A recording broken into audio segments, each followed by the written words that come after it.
So it is another late filming night for me, but I wanted to continue my conversation on Mother Academia and what I'm reading, not just in an academic sense, but how I learn and the kinds of books and resources I'm using on how to teach as a mother educator, and share with you some of my ambitious goals for my Mother Academia, more of my mother teacher reading list rather than my mother academic reading list for the next 3, 4, 5, maybe even 6 months of 2025. Hi, my name is Brecky and I am a mom of 4. My older 2 are in high school and have been publicly schooled the whole way. My younger twins are finishing up their kindergarten year at home with me, and we are looking forward to another awesome year of homeschooling next year. Now, if you haven't seen it, I did do a video, Mother Academia Part 1, on what I'm planning to read this spring and summer that is more academic. These are definitely academic texts. This is the reading I am doing to prepare myself to teach ancient history to my first graders. Now, I have a background in history, so this is more me jumping back into the great books conversation. If you haven't seen that, I would check it out. This video is really all about those actual home education resources. What kind of a home educator do I want to be? What is my home education philosophy? What are the tools and tricks that I want to employ to be a better educator at home? Because pedagogy is very different when you are managing a classroom than when you are managing 1 or 2 students. And I have 2 because I have twins. I got a much overdue haircut, but I've forgotten how annoying it is to have hair that you can't just tuck out of your face. So sorry if it's annoying in this video. Those of you who don't know this about me, I used to be a college lecturer and I taught for over 10 years in the collegiate classroom. So all of my pedagogy and background is for classes of 25 or more, but also for older learners, right? We're talking about my youngest student. I think I had a 17-year-old once, right? Most of my kids were 18 to 24. I had some older adult learners, but primarily they were kids who were fluent readers and writers in English and, you know, could coherently string sentences together in a 5-paragraph essay without me having to teach that. Now, there were exceptions. My first year of teaching in West Virginia, I had a student who didn't know what the word famine was, and it was very challenging, this poor kid. But I was not having to teach the basic fundamentals. I was teaching much higher order thinking skills. And when you are teaching the fundamentals, it's a very different kind of set of tools. Also, you're kind of not having to set the culture of your classroom, because when you teach at a institution, some of that is just inherent in the culture of the institution. When I was teaching at a Jesuit institution, there was a particular ethos that was very present, even though I'm not Catholic or Jesuit, right? Like, that is not my ethos. I don't come from that background. It was steeped in the way that the whole university was formed. They have a whole sense of educating the whole person, and that was taken very seriously, and it really translated into all the classes, regardless of the religious or spiritual convictions of the professors. So that was very clear. When I moved to a different kind of school and I was teaching at a small church-related school that was not Jesuit, it was very different ethos and a very different attitude. I worked at a Methodist school at one point, and it was a very different ethos. So sometimes those things, those perspectives help inform your school. When you're home educating, you are the one setting the ethos. And I think, how many of us go through and really think about that? Outside of a really particular flavor of Christianity that is kind of very involved with creating the home and the environment in the home, I don't think a lot of us have ever been given space. At least I had not really ever been given space to think about the ethos of my home. And as I move into being a home educator, how that is going to trickle down and impact the way that I teach, how that I teach, the content I teach, the style, the very environment we're in. So these are the books that I am using as I inform myself on this sort of teacher aspect. So if before it's more of my academic journey, this is more of my how do I be a better home educator, and that very particular nuance. I have a whole stack of books, so I won't spend too much time, but I have been gathering books over the last several months. Some I've started, some I haven't. But I'm going to show you most of the ones that I have in this stack, and, you know, I can do an update as needed. Now, I'm going to group a bunch of things together. I may or may not get to all of them in the next 3 to 5 months. That's sort of what I'm aiming for this chunk of time to be, but I want to show you what's on the lineup. The first is Brave Learner by Julie Bogart. She is a standard, and I think a lot of homeschooling folks gravitate towards her. She's like a nice bridge between a more child-led unschooling kind of homeschool and a more traditional school. So we're eclectic. I really like her approach, her idea of enchantment, her idea of using interest and not disparaging interest, and how that interest can actually lead you back into more traditional academics. I am a little bit more structured than her in my personality, but I really like what she's inviting us into, which is to not close down non-traditional forms of education, because they can lead you into so many things. Like a love of chess can become strategy, a love of Minecraft can lead to game design, as long as you don't disparage your kids and you create space for that. But she tells a great story in the very beginning about playing Pony Express and spending the whole day creating this whole experience of Pony Express on bicycles with kids in the neighborhood, which I loved. But then she talks about, yeah, you still got to go do your fractions. You can't just skip it for our enchanted learning. So I am probably about halfway. I'm on chapter 7. I'm actually listening to this primarily on audiobook. I don't know why I find this hard to read, but for whatever reason, this just makes me drowsy, even though I love everything she's saying. So it's taken me a while to get through this. I am enjoying it, and I'm taking a lot of pearls of wisdom. But it is at the top of my list. I bought this way back when we thought we might homeschool our older two during the pandemic. We ended up not doing that, but I read about half of this the first time, and now I'm rereading and trying to finish it. So this is my number one priority of finishing during the next couple of months, because I think an element of her whimsical, enchanted learning style is something I do want to incorporate, even if I don't want to go full hog into a little bit more of her eclectic to unschooly kind of tendencies. On the Julie Bogart train, I also picked up her recent Raising Critical Thinkers and the workbook that goes with it. I don't know if and when we will use this, but I do have it, and I can make copies of like journaling worksheets and things. There's a lot of activities that I think are too old for my girls right now, although I haven't read through it yet. But I do have this, and then I have her Raising Critical Thinkers. This is really important to me. This is actually a major reason I want to homeschool. A lack of critical thinking has led us to where we are right now in our culture. So I am very excited to read this, because critical thinking and logic and rhetoric are all things I want to teach. So these are pretty high up on my list. I do have audiobooks for 2 of those, and I may be getting to those, hopefully getting to those pretty quick. Next on that journey is Soul School, taking kids on a joyful journey through the heart of Black American culture. Another major aspect of homeschooling, of wanting to be able to create my own curriculum, why I'm eclectic always, because I don't want to be constrained by any particular set of curriculum or pedagogy, is that it's whitewashed. So much of our curriculum is very, very whitewashed, and we don't want to tell the truth about history. For example, George Washington's teeth, I grew up always being told that they were wooden, including when I was in college studying American history as a future historian in training, right? Reading primary documents. It was after college in graduate school that I learned that his teeth were made from slaves' teeth. Okay, that's an important thing that we need to be telling ourselves the truth about. So this is something I'm hopeful will help inform me as a white parent about the beauty of the story of African Americans, that it's not just about slavery and civil rights. Those are important, but there is so much more to being African American than slavery and civil rights, right? Black joy is a part of the process. And so having a Black educator teach me better ways to teach my own white children about Black history is important.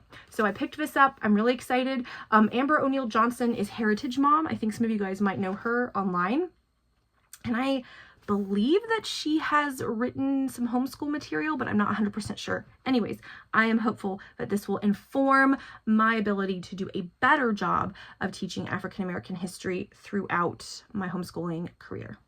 Next is a book that is not exactly about homeschooling, but I think is useful. This was recommended to me in my day job. It's The Art of Gathering, How We Meet and Why It Matters by Priya Parker. I've read the introduction to this and I'm really excited about it, particularly after COVID, and gatherings of people have really lessened, and people are more anxious about having folks in their home, right? Like dinner parties and social gatherings and being a part of clubs. Those things have gone by the wayside. And I want to go back and revisit Bowling Alone. If you read that anthropological work, it was a look at sort of what happens when civil societies break down, but from a more community's standards. Anyways, this is about how and why we gather. And I think that if you think about trying to create a co-op or even an informal gathering of like-minded homeschooling families, having an intentional way of going about doing that, transmitting our community and our culture through gatherings of people is important. And I think there's a skill and an art to that has been lost. And it's been lost for a host of reasons, not because women went to work, but because women's work was undervalued, number one. But number two, we're worn out, right? Capitalism makes people work long hours for not as much leisure time. And so creating community and gathering people in is a lot of labor, a lot of mental labor. And how do we do that really well if we're going to do it? I think about that a lot. So this is something I'm interested in, particularly again, in our post-COVID world where fewer and fewer people are comfortable gathering together. How do we host gatherings with meaning and curate that space? How can I then translate that into curating a space for my kids where they feel really something special in particular about gathering around our homeschool table, where it's not just labor, but there's a joy there too. I'm hoping this will translate into our education realm. It is late, but I can't sleep, so I'm drinking some tea. My throat is a little bit sore. I have to go to work tomorrow. Not an ideal night to be up, but since I couldn't sleep anyway, let's keep talking about books. All right, the next book is one I've already jumped into, and that is the Charlotte Mason Companion, Personal Reflections on the Gentle Art of Learning. This is by Perrin Andreola. And this is kind of where a lot of people get started with Charlotte Mason. I have all 6 volumes of her education philosophy as ebooks, and I have tried to get through 2 of them, but they are incredibly dense, and reading an e-reader right before bed is the recipe for falling asleep in 5 minutes, which is great when I want to fall asleep, but not great when I do actually want to get through some of it. She's repetitive, and my time is valuable, and I don't want to spend my time necessarily reading her philosophy unless I can go and read particular selections, get some good information, and then I can come back at a later date and reread. I was looking for something that could help give me a better understanding of Charlotte Mason, because I like her ideas that I understand, but I don't know everything about the philosophy. And a couple of different homeschooling channels had recommendations, and one of them was the DCC Homeschool. I think it's DCC Homeschool. She does really great unboxings and has always been very quick to answer comments and be very helpful. And so she suggested this in an old video, I think, about her philosophy that she pointed me to. And so because she really liked this reader, before she dove into, or before jumping into the direct writings of Charlotte Mason, I figured I would do that. And I've actually really liked this because it quotes Charlotte Mason, but it is quoting Charlotte Mason and then talking specifically how she's applying it to her homeschool in the 90s. Now this is dated, it's 20 plus years old, but I really appreciate kind of the descriptions that she's offering and the ways in which she is taking Charlotte Mason's theory and applying it to a more modern context. I don't agree with everything in here. I do not co-sign everything in here that I've read so far. I'm only in the 7th chapter, but I've really appreciated it. And so I know now that when I go back to Charlotte Mason, I'll glean more. And I'll know what sections I want to read first, because I have a hierarchy of, what's important for me to read, because I have a limited time and I don't want to read all 6 volumes of Charlotte Mason willy-nilly. I'd rather read for content before I go back and read for pleasure. So this has been really helpful and really useful. Thank you to the DCC Homeschool for recommending this one. Now we're getting into my final 2, and they are both classical picks because I kind of see myself as an eclectic classicist.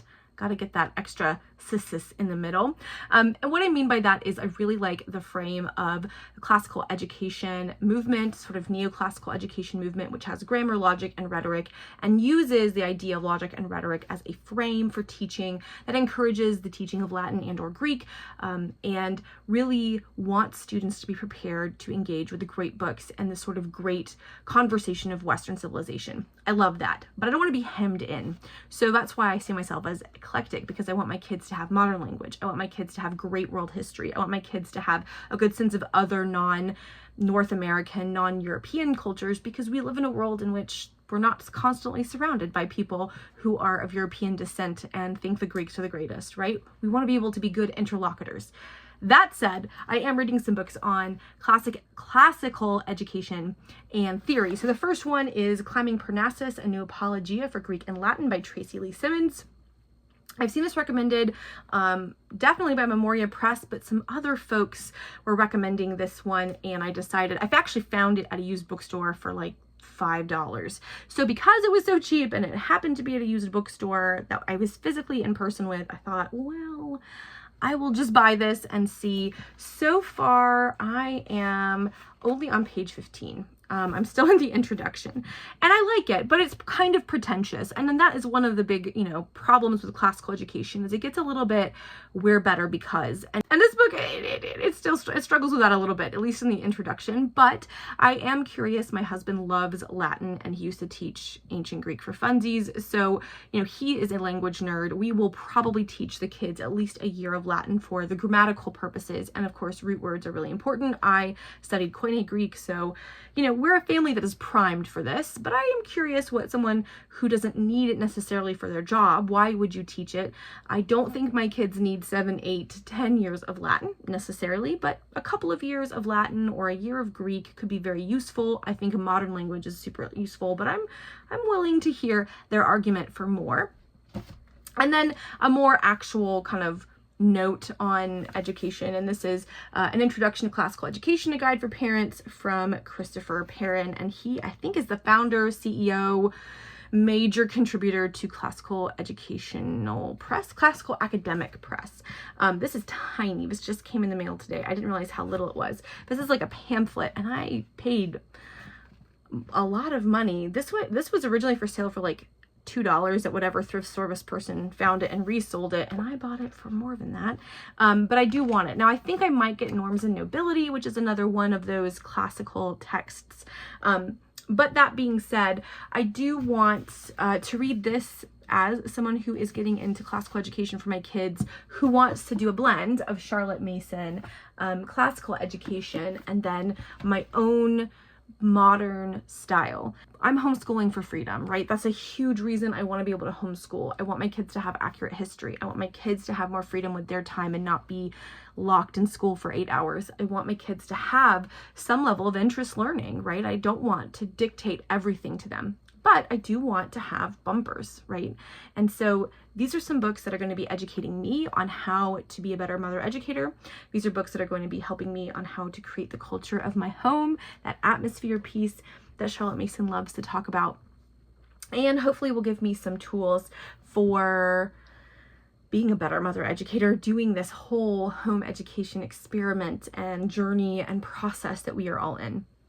So those are my Mother Academia Spring Picks Part 2. These are what I'm planning on reading over the next several months. Now, I probably will take many, many months to read all of these. I have a couple that I'm already working on, but really, these are all the books that I'm hoping will be guideposts. I'd love to know what you're reading. Are you reading to help yourself as a parent educator? Are there books that you're reading for pedagogy? Are there books that you're reading for background? Are there books that you are reading for style? And do you have any recommendations based on what I'm showing you? A little bit of Charlotte Mason, a little bit of classical, a whole lot of interest in creating atmosphere and also critical thinking and that sort of thing. Let me know if there are books I shouldn't miss, I should add to my list. I can't say I'll get to them in the next 6 months, but they can go on that ever-expanding list of books I need to check out. I hope you got something good to read, and until the next video, y'all.